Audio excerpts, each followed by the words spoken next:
La paz del Señor. Muy buenos días, mi querida alma contemplativa. Estamos hoy a miércoles 1 de febrero. El Señor y María nos invitan hoy al ayuno. Como todos los miércoles y todos los viernes, según la antigua tradición de la Iglesia, ya vivida por los primeros cristianos. El Evangelio de hoy es de San Marcos, capítulo 6, versículos del 1 al 6. Dice así: En aquel tiempo Jesús se dirigió a su ciudad y lo seguían sus discípulos. Cuando llegó el sábado, empezó a enseñar en la sinagoga. La multitud que lo oía se preguntaba asombrada: ¿de dónde saca todo eso? ¿Qué sabiduría es esa que le ha sido dada? ¿Y esos milagros que realizan sus manos? ¿No es este el carpintero, el hijo de María, hermano de Santiago y José y Judas y Simón? ¿Y sus hermanas no viven con nosotros aquí? Y se escandalizaban a cuenta de él.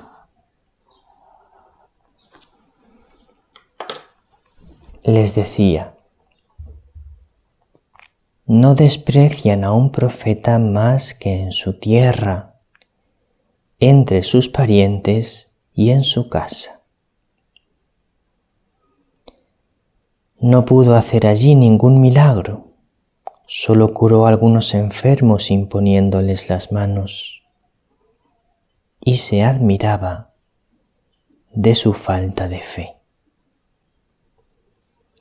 Y recorría los pueblos de alrededor enseñando.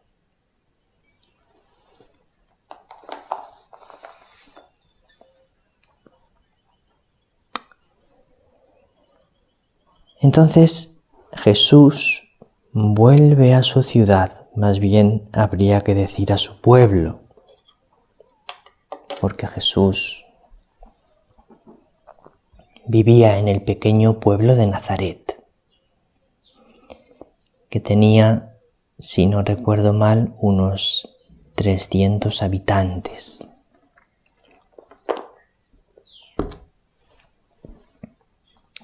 Entonces, habíamos visto hace alguna semana en los evangelios anteriores que María fue a visitar a Jesús cuando estaba predicando. Si recordáis, es aquel pasaje en que Jesús está en una casa rodeado de gente, llegan su madre y sus hermanos. Recordad que hermanos significa parientes en el lenguaje bíblico. Jesús no tenía hermanos, lo que nosotros denominamos hermanos, porque María solo tuvo un hijo, que es Jesús. Tenía parientes. Entonces llegan María y sus hermanos a la casa donde estaba predicando Jesús y no podían entrar porque había muchísima gente y le mandan llamar desde fuera. Que es cuando Jesús dice: ¿quiénes son mi madre y mis hermanos? El que escucha la palabra de Dios y la cumple, ese es mi hermano y mi hermana y mi madre. Y seguramente María se quedó con Jesús un tiempo. y luego se volvería a Nazaret. Y ahora Jesús va a ver a su madre con sus discípulos. Fue a su pueblo, fue a su ciudad.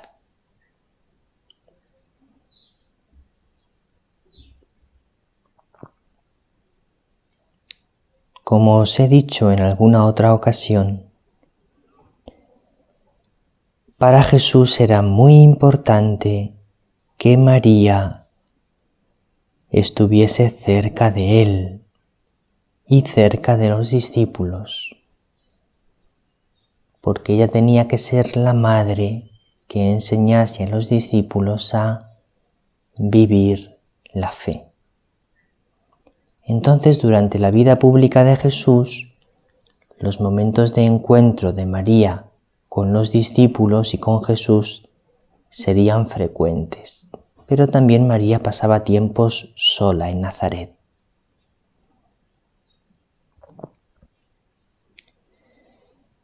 Entonces llega a Nazaret y el sábado va a predicar a la sinagoga de Nazaret. Pero he aquí que sus conciudadanos, la gente de su pueblo, se escandalizan de él y dicen: pero ¿de dónde saca todo eso? ¿Qué sabiduría es esa que le ha sido dada? Y esos milagros que realizan sus manos. Pero si este es el carpintero, le conocemos perfectamente de toda la vida. Entonces, ¿por qué tiene esta sabiduría? ¿Por qué hace esos milagros? Y se escandalizan. No creen en él. No tienen fe en él.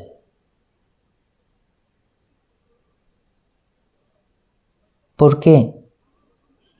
Porque no son capaces de mirarle con una mirada que supere la mera mirada humana. Ellos le miran simplemente con una mirada humana. Este es el hijo de María, el carpintero, el que lleva aquí toda la vida con nosotros. Este es un hombre cualquiera, como uno de nosotros. Este no puede ser un gran profeta. Este no puede ser el Mesías. Si le conocemos de toda la vida, este es, pues, nuestro vecino y ya está.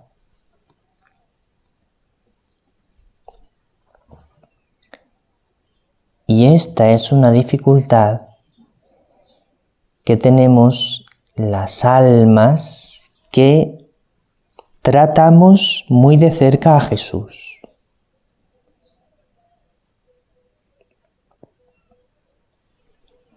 Especialmente las almas consagradas y los sacerdotes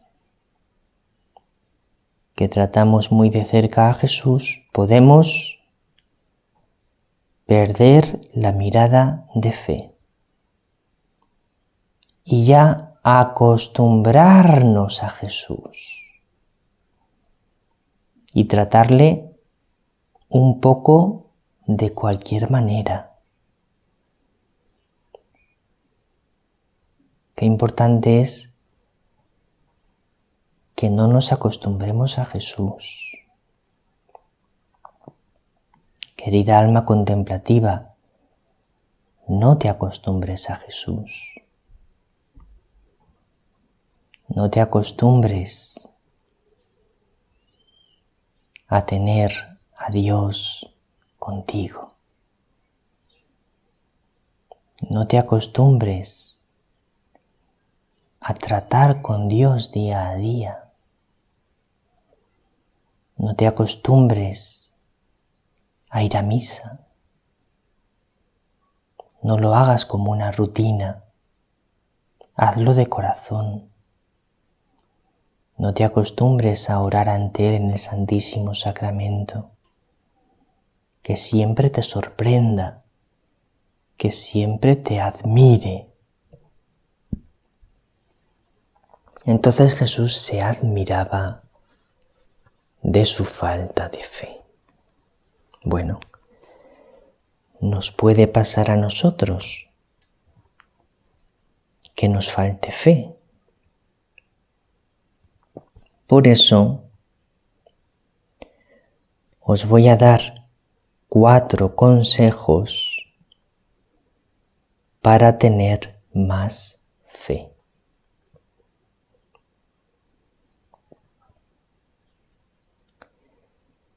El primer consejo, pedirla.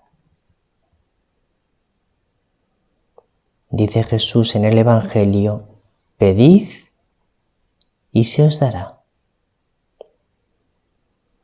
Y en otro pasaje dice Jesús, todo lo que pidáis en mi nombre se os concederá.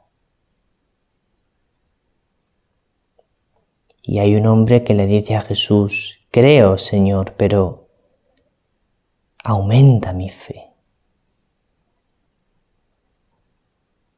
Entonces, lo primero que hay que hacer para tener más fe es sencillamente pedírsela a Dios.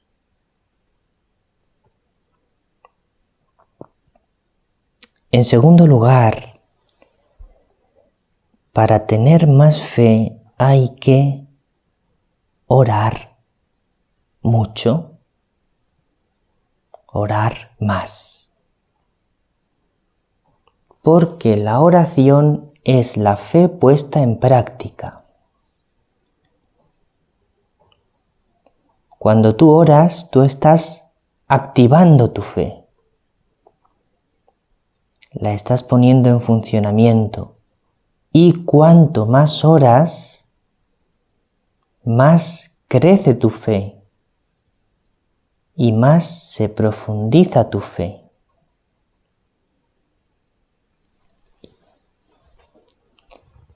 En tercer lugar, para tener más fe ayuda a conocerla mejor.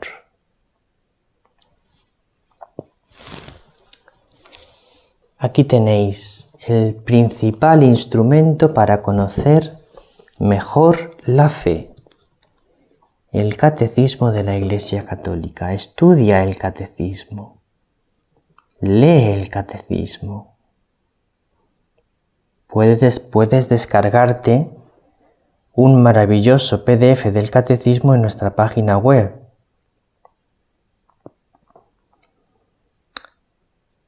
Si entras, os voy a poner en la descripción del vídeo de YouTube un enlace para descargar el Catecismo.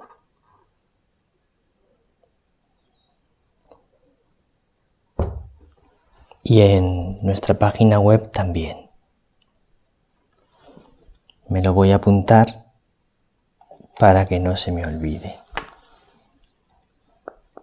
Enlace para descargar el Catecismo.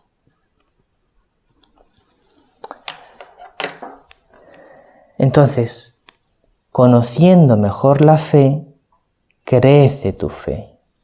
Leyendo el Catecismo. Leyendo libros que te ayuden a conocer mejor la fe. Otro libro maravilloso que puedes leer es el Compendio del Catecismo.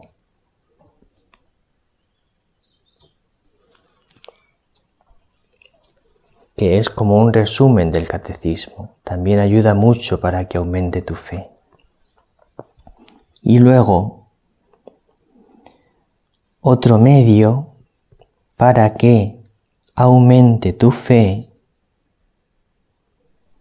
es consagrarte a María. Porque María es la mujer de la fe. Ella está llena de fe. Y ella es la maestra de la fe. Entonces, si tú te consagras a ella, a través de la unión con ella, a través de la pertenencia a ella, ella te va a ayudar a que aumente enormemente tu fe. Ahora os voy a leer un número del Catecismo que habla sobre qué es la fe. Es el número 1814 del Catecismo. Dice así: la fe es la virtud teologal por la que creemos en Dios y en todo lo que Él nos ha dicho y revelado, y que la Santa Iglesia nos propone, porque Él es la verdad misma. Entonces la fe es una virtud teologal. Hay 3 virtudes teologales: la fe, la esperanza y la caridad. Estas 3 virtudes nos unen directamente con Dios. Por la fe creemos firmemente en Dios y todo lo que nos ha revelado. Y lo creemos porque Él es la verdad misma. Por la fe el hombre se entrega entera y libremente a Dios. En el acto de fe, tú te entregas totalmente y libremente a Dios, te confías a Él. Por eso el creyente se esfuerza por conocer y hacer la voluntad de Dios, para entregarse a Él, para entregarse a su voluntad. Querida alma contemplativa, pídele al Señor que aumente tu fe. Que el Señor te bendiga, que María te bendiga.